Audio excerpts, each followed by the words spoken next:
The Lottery by Shirley Jackson. Characters, Summary, Analysis. Hello and welcome to the discourse. Shirley Jackson was a master of psychological horror and domestic unease, crafting stories that expose the darkness beneath everyday life. Her fiction blends the mundane with the macabre, using deceptively simple prose to build tension and deliver shocking revelations. Jackson's writing style is precise and economical, often employing a detached, almost clinical narration that makes her unsettling themes even more impactful.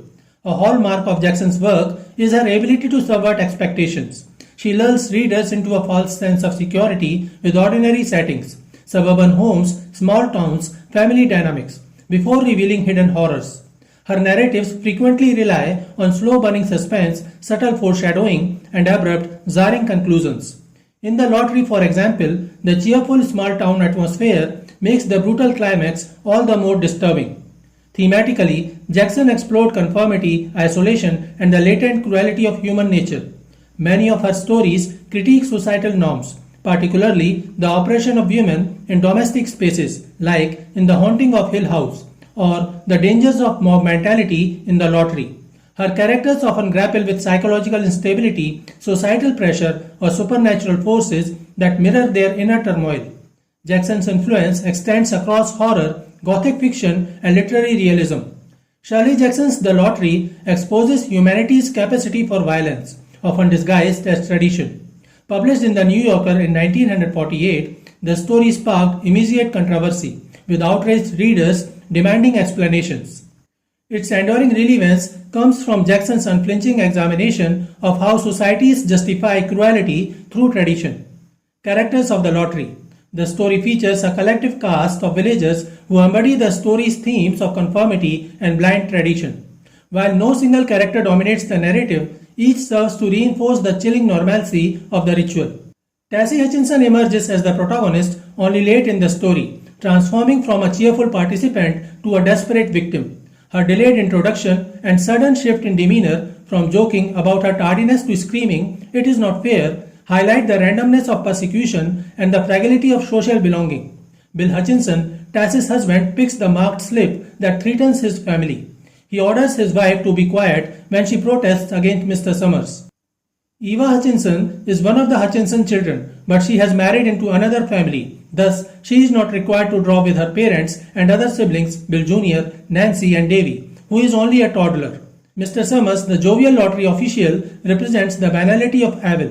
His casual demeanor, organizing the event like a town picnic, contrasts grotesquely with the ritual's brutality. Similarly, Old Man Warner, the staunch traditionalist, embodies resistance to change, scoffing at other villages that abandon the lottery. His line, "There's always been a lottery," underscores the story's critique of mindless adherence to tradition. The other villagers function as a unified force, their individual personalities blurred to emphasize mob mentality. Even sympathetic figures like Mrs. Delacroix, who initially comforts Tassie, eagerly turn on her when tradition demands it. Jackson's deliberate lack of deep characterization makes the villagers' collective actions more horrifying. They are not monsters but ordinary people capable of atrocity. Summary of The Lottery. On the morning of June 27th, under a clear summer sky, the villagers of a small rural community begin gathering in their town square between the post office and bank around 10 o'clock. The narrator notes how neighboring villages with larger populations require 2 days to complete their lottery proceedings. But this particular community of about 300 residents will finish by supper time. The children arrive first, their innocent play belying the horror to come. Bobby Martin stuffs his pockets with stones, prompting other boys to follow suit, carefully selecting smooth and round specimens. Harry Jones and Dickie Delacroix collaborate to create a growing pile of stones in one corner of the square, while the girls stand apart, observing.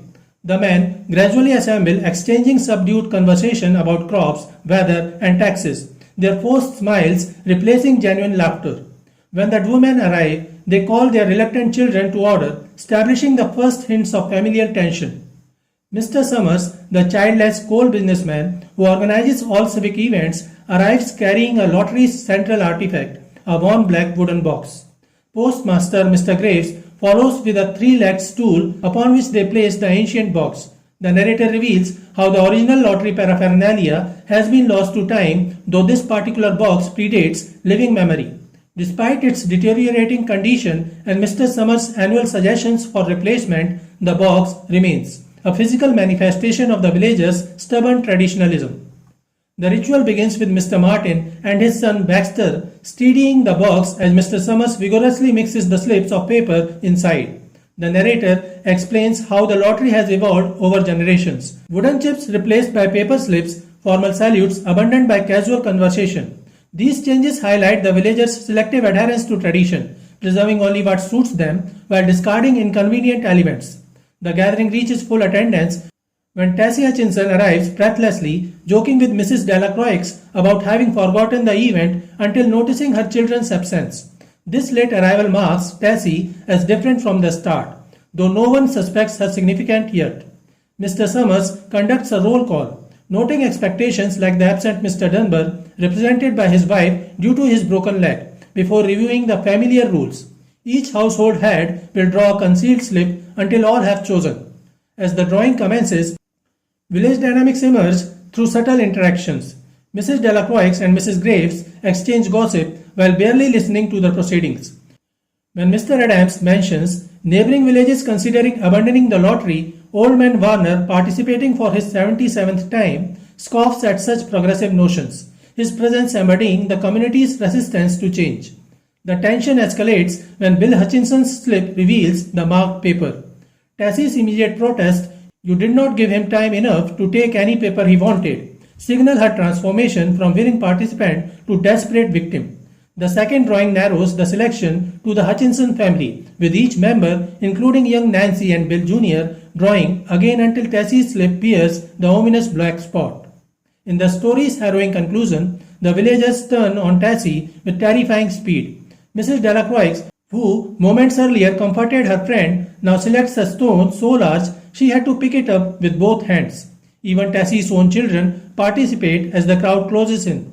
Old Man Warner's urging, come on, everyone," underscore the generational perpetuation of violence. Tessie's final cries of, "It is not fair," go unheeded as the first stones find their mark, completing the ritual in a brutal crescendo that lays bare the story's central themes of blind conformity and the banality of evil. Jackson crafts the story's horror through meticulous foreshadowing and stark contrasts. Early details, children gathering stones, nervous laughter among adults, create mounting unease beneath the surface of a seemingly benign tradition. The detached, journalistic narration makes the final brutality more shocking, as does the villagers' casual acceptance of the ritual. Key symbols like the shabby black box represent the fragility of tradition, while the stones embody humanity's primal cruelty. The three-legged stool's possible religious connotations add another layer of meaning, suggesting how societies pervert sacred concepts to justify violence. The story's genius lies in its narrative restraint.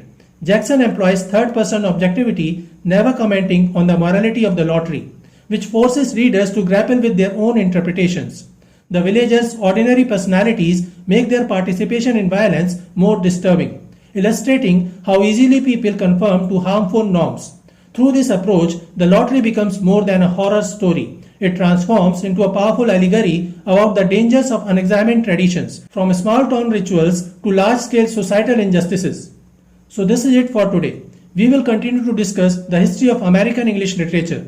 Please stay connected with the discourse. Thanks and regards.